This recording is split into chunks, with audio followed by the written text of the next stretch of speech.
네, 시사 토크쇼 시사 적중 우리 시사 평론가이시죠 강광석 박사님과 함께 진행하겠습니다. 박사님 어제 오후에 많이 당황스러우셨죠? 황당하고 네. 예, 박원순 시장이 이제 실종 신고된 이후에 시간이 이렇게 좀 길어지고 그 사망이 확인되는 시간까지 좀 7시간 정도 걸리니까 나중에는 시민들한테 막 충격으로 와닿았던 것 같아요.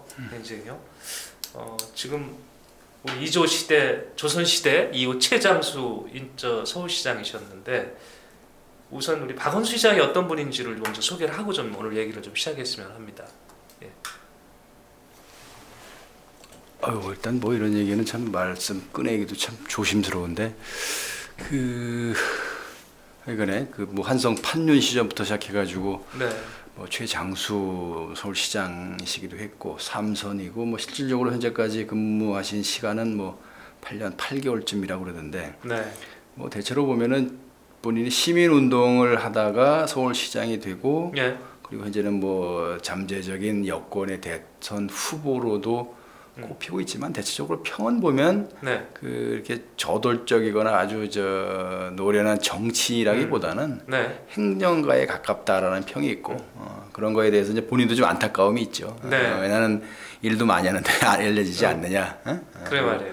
동시에 이제 우리 아주 여러 가지로 선명하고 조금 시체말로 하면은 이게 막 팍팍 튀는 이재명 지사와 비교되면서 더 네. 그런 걸로 보면 약간 좀 손해를 본다 뭐 그런 느낌을 본인도 주변에서 이렇게 하고 있었던 분인데 갑자기 이런 일을 당하시게 돼가지고 실제로 많은 국민들이 충격을 받았을 것 같아요. 이거는 뭐 관련해서 뭐 별의별 추측도 난무했고 뭐 네. 지금도 뭐 이런저런 정치적 파장이나 뭐 이런 배경에 대해서 뭐 정말로 설왕설래하고 있지만 사실은 박원순 서울시장쯤 되는 대한민국에서 그래도 주요한 인사 중에 한 분인데 그렇죠. 이런 분이 이런 극단적 선택을 했다는 것 자체가 이게 우리가 이게 드러나게 오는 충격 못지않게 우리 국민 전체적으로 아마 뭐 보이지 않는 뭐랄까요 뭐 심리적 충격이랄까요 무의식에 대한 충격이랄까 네. 이런 것도 상당히 있는 거거든. 그게 이제 어떻게 보면 사회 전반에 예, 부정적인 영향을 미칠 것 같아서 이래저래 좀 안타깝습니다. 예. 근데 참 지금 우리 강 박사께서도 말씀하셨지만 이재명 도지사하고는 행동이 좀 비교가 되잖아요. 뭐 한쪽이 좀 저돌적이라고 이분은 좀 부드럽고요. 그런데도 세 번의 신임을 받았어요. 시민들한테 나름의 어떤 매력이 있으셨던 분인 것 같아요.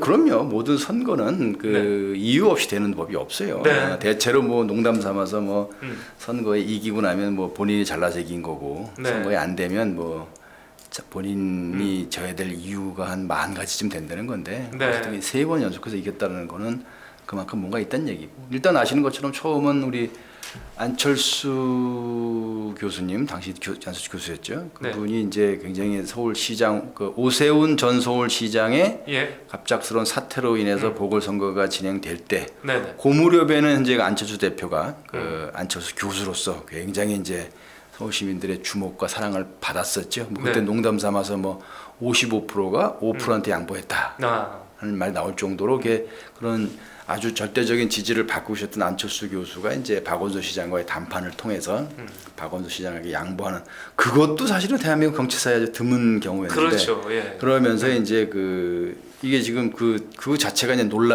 화제가 중심이 글로 가버린 거예요. 네. 뭐 당시에 오세훈 시장을 대시해서 나온 차기 시장에 대해서 그 당시가 새누리당인가요? 새누리당 후보는 이제 아마 나경원. 네. 나경원 있던 것 같은데 나경원이냐 누구냐가 아니라 안철수냐 박원순이냐로 화제가 일단 모이는 바람에 사실 네. 거기서 선거가 끝난 거나 마찬가지예요. 예.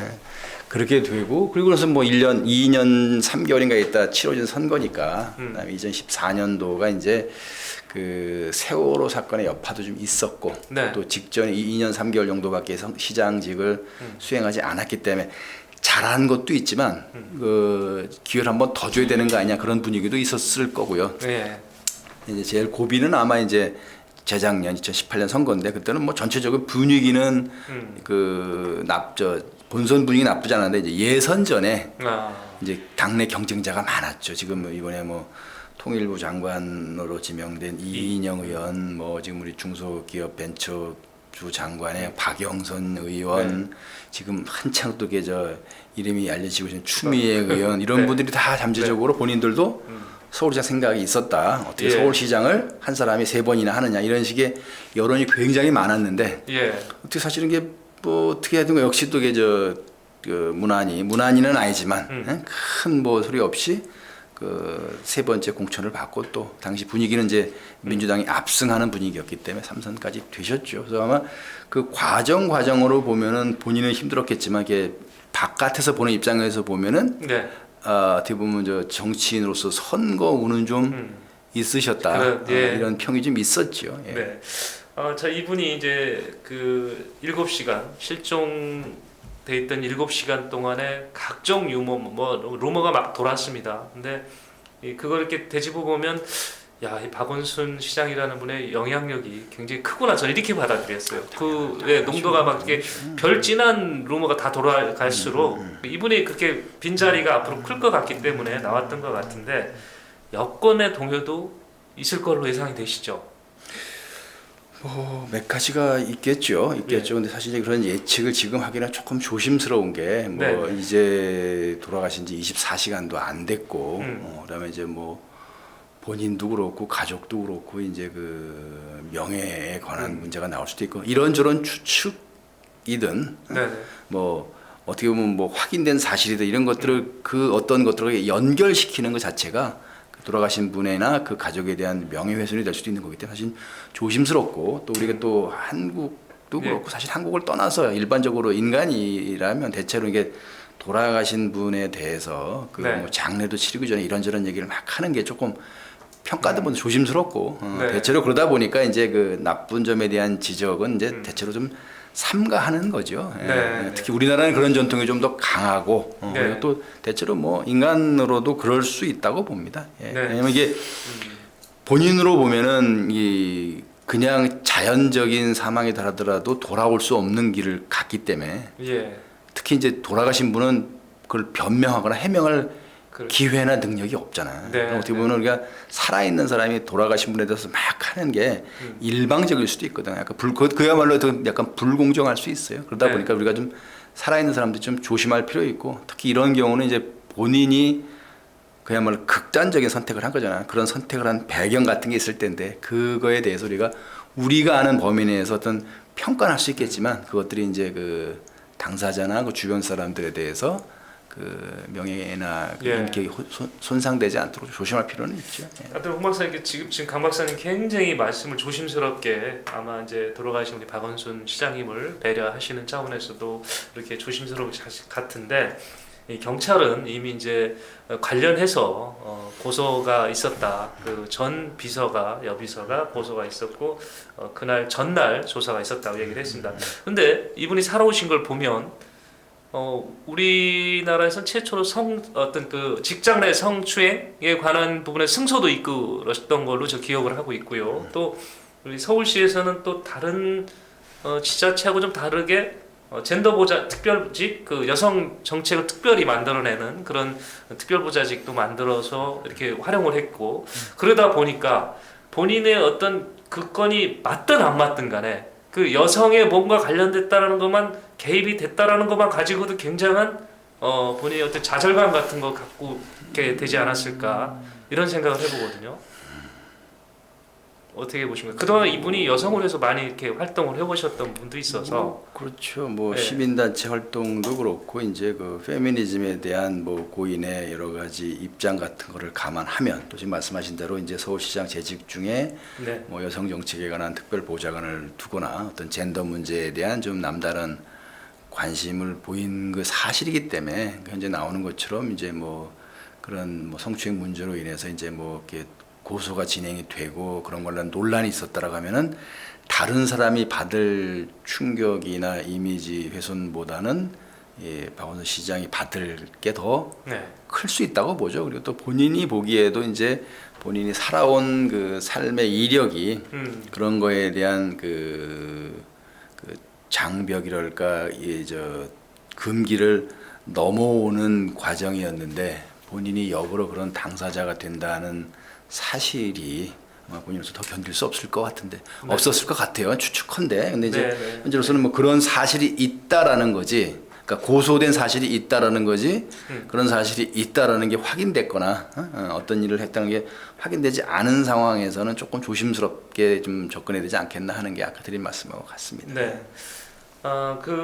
이런 건이 그러니까 그 광역단체장의 성추문이 연루된 건이 사실 우리 몇 번 있었잖아요. 2018년도에 안희정 충남지사 그리고 지난해였던가요? 그 부산에 오거돈 올해입니다. 올해입니까 그게? 석 달 전이에요. 그렇군요. 여하튼 다 문 대통령 취임한 이후에 다 일어난 거고. 근데 왜 이런 일이 계속 이어질까요? 뭐 이렇게 뭉뚱그려서 공통점을 찾으면 뭐 네. 여권 소속의 광역 단체장의 그 뭐 성 관련 뭐 추문이랄지 범죄랄지 이렇게 되는 거지만 뭐 각각은 사정과 배경이 좀 다 다를 수 있겠다 싶고 근데 아마 이제 그런 공통점 때문에 아마 이제 이번 사건에 대해서 뭐 현재로서는 그런 말들이 나오지 않습니다만은 뭐 그 당장 내년 4월에 이제 보궐선거 얘기도 벌써 나오기 시작하는데 네. 그런 저간에 쭉 진행되는 사정을 놓고 볼 때 여권 전체에서 부담이 있겠죠. 사실은 지금 뭐 오거돈 전 부산시장의 그 조사가 지금 잘 진행이 되네 안 되네 뭐 왜 이렇게 그렇게 명백하게 고소도 있었고 본인도 인정했는데 뭐 조사도 안 되고 또 사법적 처리도 이게 진행되지 않고 있는데 또 이런 일이 생기면 이제 이게 이제 어떤 그 여권 전체 도덕성에 큰 타격이 있을 수 있고 여권에 대한 국민의 기대나 이런 것들에 대한 여러 가지 이제 영향이 있을 거기 때문에 뭐 되게 조심스러워합니다만은 그 각각은 사정이 다 다를 수 있을 것 같아요. 근데 대체로 보면은 뭐 이게 개개인의 어떤 뭐 이런 심리적 배경, 뭐 아니면은 이제 어떤 그 남성 중심 사회에서 성공한 남자들의 그런 뭐 오만함이랄까 엘리트 의식이랄까 뭐 이런 거, 그다음에 이제 그 남자가 개인적으로 나이가 들면서 남성성이 이제 거의 이제 사라지는 시기에 오는 뭐 이런 어떤 뭐 일탈 뭐 이런 식으로 여러 가지 이제 해석은 있는데 그건 뭐 일반론적인 얘기이고 뭐 이거에 대해서 지금 뭐 그 세 분을 다 하나의 관점과 뭐 하나의 이론으로 뭐 그 분석해내서 설명하는 것도 사실 큰 의미가 없고 그게 가능하지도 않고 어떻게 말은 만들 수 있을지 모르다 그게 정확한 답은 아닌 것 같아요. 이게 어떻게 보면 이게 누구한테나 있을 수 있는 일이고 모두가 조심해야 되는데 이 벌어지면 안 되는 일이 벌어졌는데 하필이면 그 사람들이 사회적 영향력이 크고 일반 국민이나 우리 자라나는 다음 세대들에게 모범이 돼야 하는 그 유력 정치인 특히 뭐 대통령 다음쯤에 해당한다는 이제 지방자치단체 장들이 그런 범죄에 연루되거나 그 범죄 혐의를 받고 조사를 받고 있거나 뭐 그런 소문 속에 어떤 일이 벌어지거나 하는 게 우리가 이제 여러 가지 생각하고 조심하고 다시 일어나지 않도록 좀 어떤 방안이랄까 대책이랄까 뭐 이런 것들에서 고민해야 될 그런 시점이 아닌가 싶습니다. 예. 자, 먼 국민을 당황스럽고 그리고 충격에 빠지게 했던 이 박원순 서울시장의 갑작스런 사망. 네, 서울시는 일단 행정부시장 제1부시장 중심으로 해서 행정에 공백이 없도록 하겠다고 했습니다. 그리고 내년 4월에 보궐선거까지 시정을 차질 없이 이끌겠다는 말로 우리 시민들에게 발표를 했습니다. 우리 박 시장님의 명복을 빌면서 우리 논제 첫 번째 거를 여기서 마무리하도록 하겠습니다.